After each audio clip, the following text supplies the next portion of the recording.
esse aspecto que se propõe, né, discutir qual seja, né, é a pesquisa do processo de criação dele, né? A pesquisa do processo de criação dele é uma vertente muito fértil, né?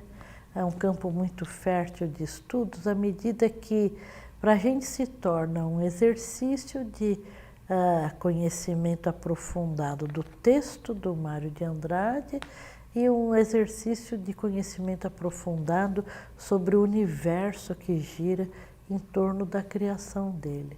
De que maneira é isso? Nesses exercícios em que a gente vai perseguindo os escritos dele e vai conferindo a criação. Então, quando a gente pensa, eu já citei aqui nessa entrevista a criação, por exemplo, do Coco do Major, né? O Coco do Major que está no clã do Jabuti. O próprio Mário de Andrade se preocupou em contar isso para a gente. Isso não é um exercício tão difícil da gente fazer, porque ele deixa as pistas. E ele deixa as pistas porque ele quer que a gente encontre esse resultado.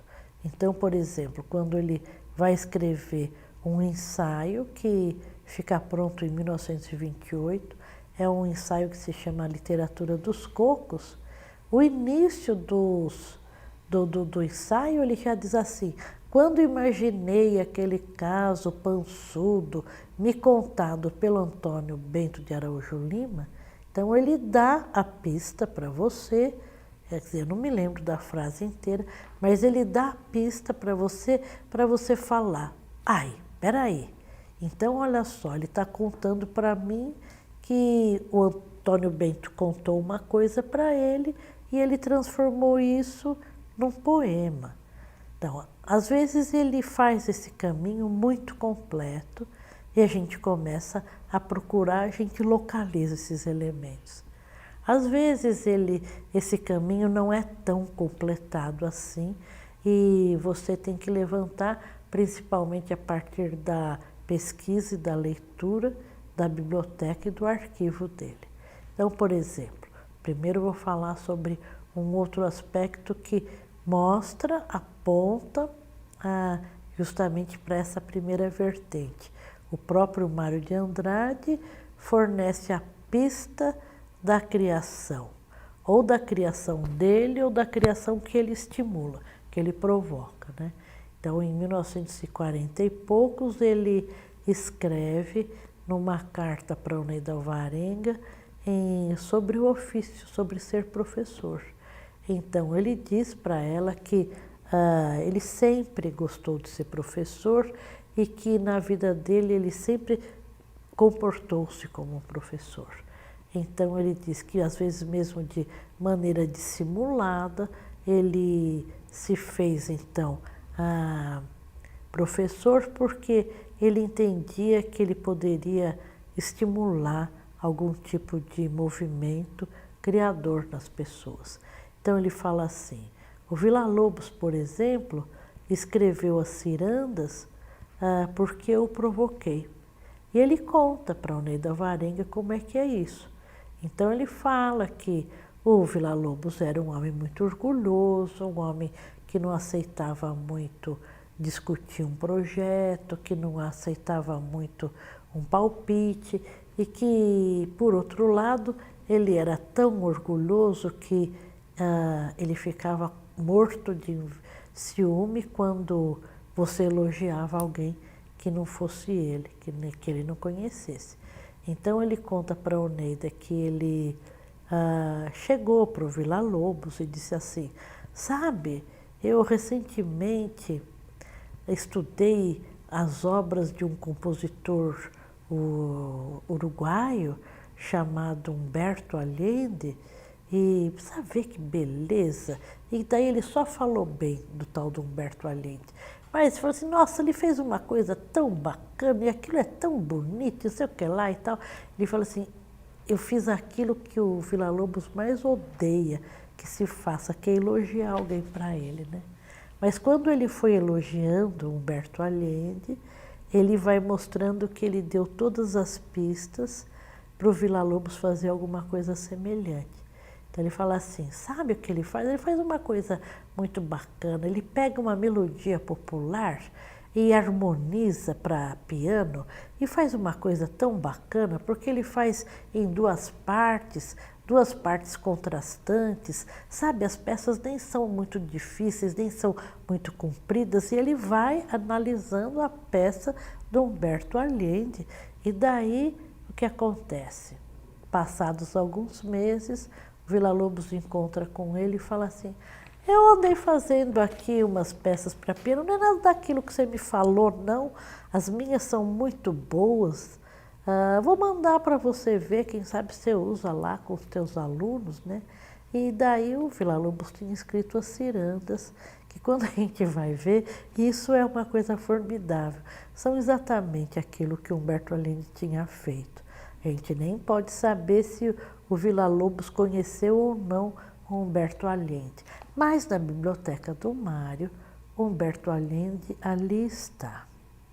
E entre as outras cartas do Mário de Andrade, a gente localiza que de fato ele fez isso com o Villa-Lobos. Inclusive, lá no Museu Villa-Lobos tem uma carta que é a tal da carta que o Mário de Andrade escreve para o Villa-Lobos. Ele diz para o Ney Alvarenga que teria falado com o Villa-Lobos. Se falou, eu não sei. Eu sei que, de fato, ele escreveu para o Villa-Lobos, onde ele fala, outro dia pensei em você, foi quando me chegou um material de um tal de Allende, né?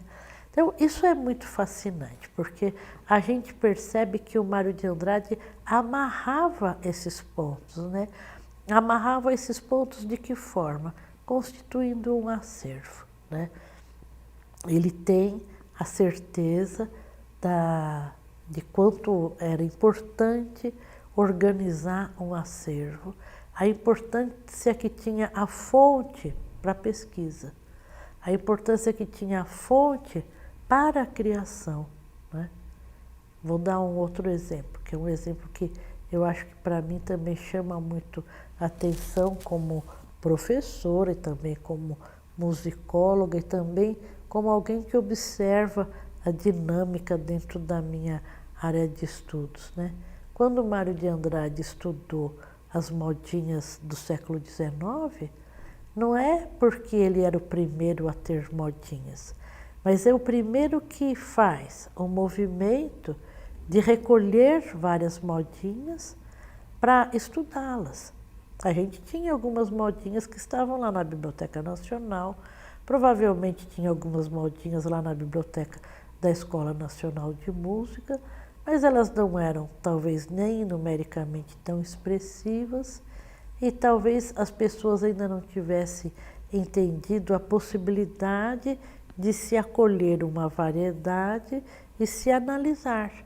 Então, quando o Mário de Andrade, em 1930, pega a pequena, não é tão pequena a coleção, uma coleção de umas 70, 75 modinhas para estudar, a gente vê que resulta daquele movimento a edição de um álbum, onde tem algumas das 75, e uma análise dele muito aplicada de ter estudado todas aquelas modinhas para concluir coisas, né?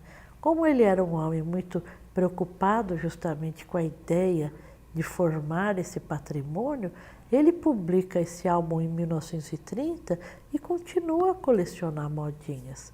Então, quando ele morre, ele tinha 150 modinhas. Quando é que o pensamento sobre a modinha do século XIX vai mudar um pouco no Brasil? Só quando se organiza um novo conjunto de modinhas. Isso a gente tem com a localização de um grupo importante de documentos musicais na Biblioteca de Ajuda, lá em Portugal, ou então, quando num outro momento se localiza um outro grupo importante de documentos na Biblioteca de Paris. Com isso, eu estou querendo mostrar que o Mário de Andrade tinha ciência de que essas fontes elas eram importantes para constituírem elementos mínimos para estudo. Então, ele se preocupa sempre em documentar a própria trajetória. Isso ajuda muito a gente a estudar o processo dele de criação. Só que, metódico como ele era, quando uma obra era editada, ele jogava fora todo o material que ele tinha usado para aquela pesquisa e fazia com que aquela obra editada passasse a ser o cavalo de santo para ele continuar a trabalhar aquela obra. Então, ele constituía aquilo que ele mesmo chamava de exemplar de trabalho. Por exemplo, a gente tem isso de maneira muito bonita com o Compêndio de História da Música. O Compêndio de História da Música, publicado, se não me engano, se não me falha a memória, em 1929. Né? Então, é um livro didático, mas ele já sabia que ele ia ter que acrescentar coisas, mudar coisas naquele livro. Ele joga fora todo o material de pesquisa do compêndio, aí ele pega um exemplar do compêndio, como aqueles livros eram costurados, né? Ele separa os capítulos do livro, né? Descosturando aquela edição, ele leva para o encadernador e entre cada volume ele coloca folhas brancas e manda encadernar. Então, aquele é o exemplar de trabalho. Tudo que ele vai fazer de diferente para as outras edições, ele vai fazer em cima do exemplar de trabalho. Então, ele vai constituir um novo manuscrito. É um manuscrito que vai partir da primeira edição da obra dele, né? Então, isso a gente tem muito no IEB. No entanto, quando a obra foi editada póstumamente, aí a gente tem o acervo inteiro da pesquisa. Isso acontece, por exemplo, no poema O Café, né? Que é um poema, que é o libreto que o Mário de Andrade criou para se escrever uma ópera, e como é edição póstuma, a gente tem toda a matéria de pesquisa que ele foi guardando para escrever o poema, né? Então, a partir disso, a gente pode, sem dúvida, estabelecer linhas, né, de cruzamento com a biblioteca, com o arquivo, com a correspondência, e a gente vai acompanhando o que ele vai contando, então, para os amigos dele a respeito do café, né? A gente vai acompanhando também os livros que ele leu, pesquisando para escrever o libreto, né? E isso é um campo muito fértil de trabalho, porque a gente vai percebendo de que maneira ele organiza o pensamento dele, que é esse gesto tão comum a todo criador, né? Que o pensamento criador tem que se alimentar de toda essa ordem de pesquisas, né? E isso é formidável, porque a gente percebe de que maneira ele se atualizava também no conhecimento.